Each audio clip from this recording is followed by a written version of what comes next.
Moinabad farm house drugs కేసులో ఆరోపణలు ఎదుర్కొంటున్న ఏలూరు టీడీపీ ఎంపీ పుట్టా మహేష్ ఫైనల్ గా రియాక్ట్ అయ్యారు.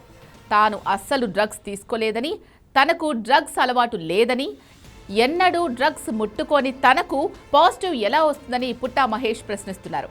తనకు గుండె సమస్యలు ఉన్నాయని, కొన్నేళ్ల క్రితం గుండెలో స్టంట్ కూడా పడిందని, డాక్టర్ అనుమతి లేకుండా తాను ఎటువంటి డ్రగ్స్ తీసుకునే అవకాశం లేదని వివరణ ఇస్తున్నారు పుట్టా మహేష్. డ్రగ్స్ తీసుకుంటే తన గుండె తట్టుకోలేదని కూడా హార్ట్ పేషెంట్ అయిన తాను డ్రగ్స్ ఎలా తీసుకుంటారని ఆయన ప్రశ్నిస్తున్నారు. ఫామ్ హౌస్ లో పార్టీ జరిగిన రోజు రాత్రి తనకు అసలు బ్లడ్ టెస్ట్ జరగలేదని, తన రక్తం కూడా ఎవరూ తీసుకోలేదని చెప్తున్నారు పుట్టా. పోలీస్ స్టేషన్ నుంచి రాగానే 3 వేరువేరు డయాగ్నోస్టిక్ సెంటర్స్ లో రక్త పరీక్షలు చేయించారని, ఒక్కదానిలో కూడా తాను డ్రగ్స్ తీసుకున్నట్లు ఎక్కడా రుజువు కాలేదని చెప్తున్నారు పుట్టా మహేష్. 3 వేరువేరు డయాగ్నోస్టిక్ సెంటర్స్ లో టెస్ట్ చేయించిన పరీక్షల వివరాలను మహేష్ సోషల్ మీడియాలో విడుదల చేశారు.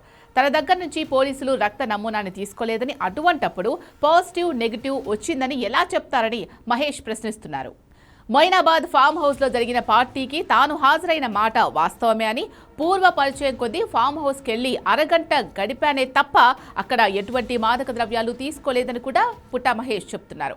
తనను అన్యాయంగా ఈ కేసులో ఇరికించారని, ఇదే విషయం ఆశ్రయించబోతున్నారని కూడా ఏలూరు ఎంపీ చెప్తున్నారు.